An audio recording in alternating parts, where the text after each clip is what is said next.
Hello folks, Fuzz here, welcome to another Jurassic World Evolution video. Today we're going to be taking a look at how to make sure that we satisfy our guests' needs in order to get a 5-star island rating. So this is really important, especially if you want to unlock everything and collect all the trophies / achievements for this game, because you will require a 5-star rating on every single island in the game in order to get everything unlocked. So what I've gone ahead and done here is just loaded up the first island. I've already got a 5-star rating here, but hopefully this will allow me to go over things with you without getting interrupted by storms and everything else that the latter islands tend to give us. So as you can see, what we need to do in order to get a 5-star rating on the island is to achieve a high dinosaur rating and a high facility rating. And we can access this screen from the Isla, or whatever the island is, management window. So what I'm going to be focusing on today is the facility rating, because this is the one I think that a lot of people are struggling with, judging over at Reddit and stuff. And we do get lots of information here, which helps us, but how we actually put that information into practice is really what I'm going to be looking at. So as you can see, for the facility rating, there are three objectives that we need to fulfill in order to push our rating high, and that's safety, capacity, and satisfaction. Now, if we click to bring up more information here, you can see everything that each of those objectives is going to be fulfilled by. For example, safety is based upon how many guest injuries you have and how much shelter protection you have. So that's your emergency shelters, which you have littered around the place. And we'll talk about how you know where to put those in a few moments' time. Capacity is basically how many hotels you have. If capacity isn't on great capacity there, then you know you need to build more hotels. There's really nothing else you can do about that. And then guest satisfaction, this is the tricky one really, and this is where I think a lot of people are going to stumble with building up your high 5-star rating here. You have certain aspects that improve guest satisfaction, and fortunately you don't need to get these to 100% or anywhere near 100% to get a 5-star rating, but you do need to raise them, and how you raise them, it can be the tricky issue. For example, if you have a low food and drink rating, you might think you just want to plonk a restaurant down or a bar or something that would improve those ratings, and it doesn't matter where you put it or anything, just put it down and those ratings are going to increase. But that's not the way you want to do it, because you actually need to know where to place your food items or your food depots, shops, whatever you want to call them, restaurants, your drink places, your shopping areas as well as the areas and the buildings that provide fun for your guests. All of these need to be strategically placed or you will not get the benefit from them.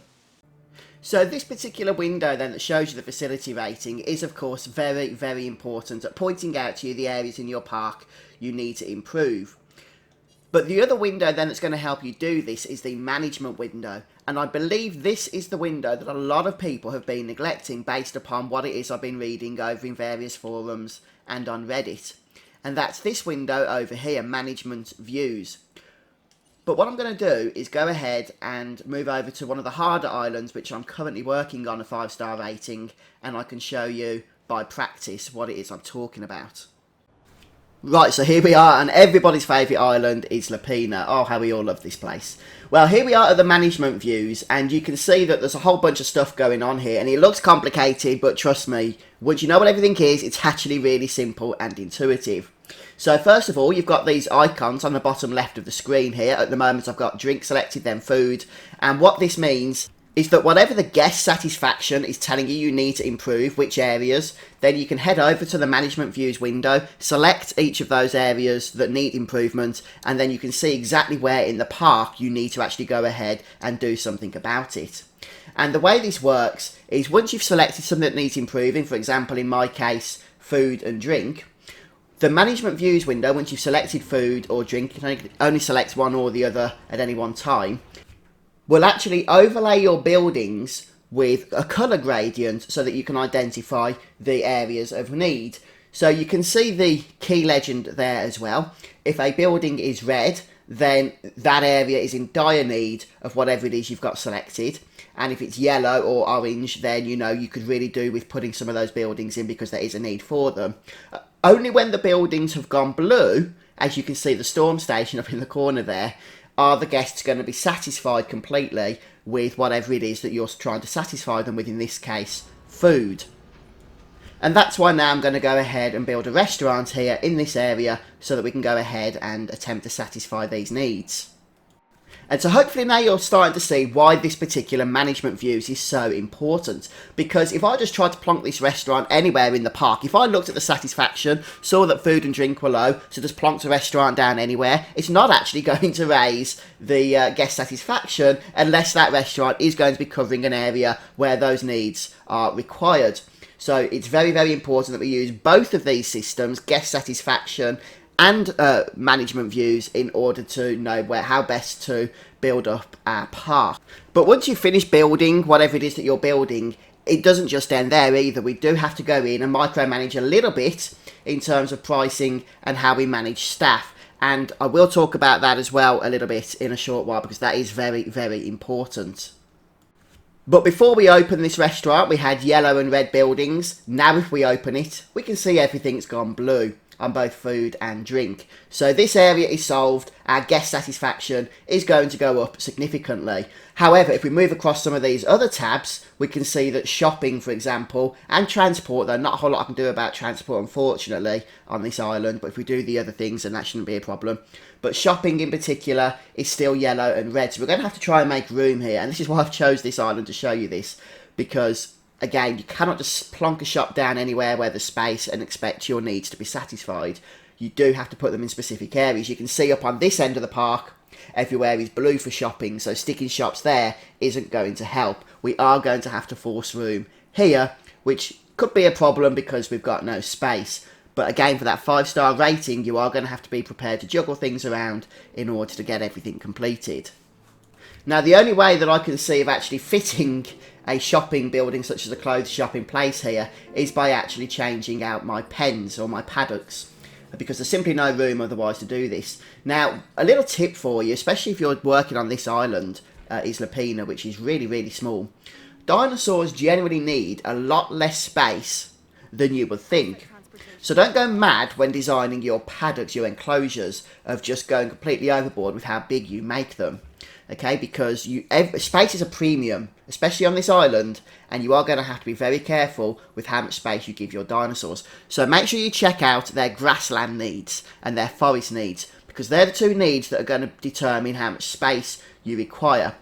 And so we're going to go and just plonk the gate down here, and what I've done is just shorten this enclosure in order to hopefully create another little bit of room to stick down a clothes shop, because it has to be in this area, remember. So I have to find a way of doing this. So the grassland needs of this dinosaur are looking pretty tight there, but I can always delete a bit of forest if need be. So hopefully now we're going to have enough room for this clothes shop. But unfortunately the answer for that is no. It looks like there should be space, but apparently there isn't. I'm guessing the monorail track or something is preventing this from being placed. And also the terrain in this game is really annoying at times, because it looks like you should have plenty of space, but because of the hills and stuff, the game is very unforgiving, I find, in where it allows you to actually place buildings. So I hope that's something that is just, not very well optimised and will be changed in a patch or something, because it's more frustrating than fun when that actually happens. Yes, there are terrain tools, but I don't find them all that great in actually creating the terrain that you need to actually place buildings. But obviously I'm going to have to do a little bit more work in here to get this thing down. What I'm going to do then is try and re-optimise how I place the actual restaurant that I built in order to, fit 2 buildings in here instead of just 1. And there we have it. I've managed to get both buildings in next to each other here. So you can see, I think, really just how important it is to use this management views window.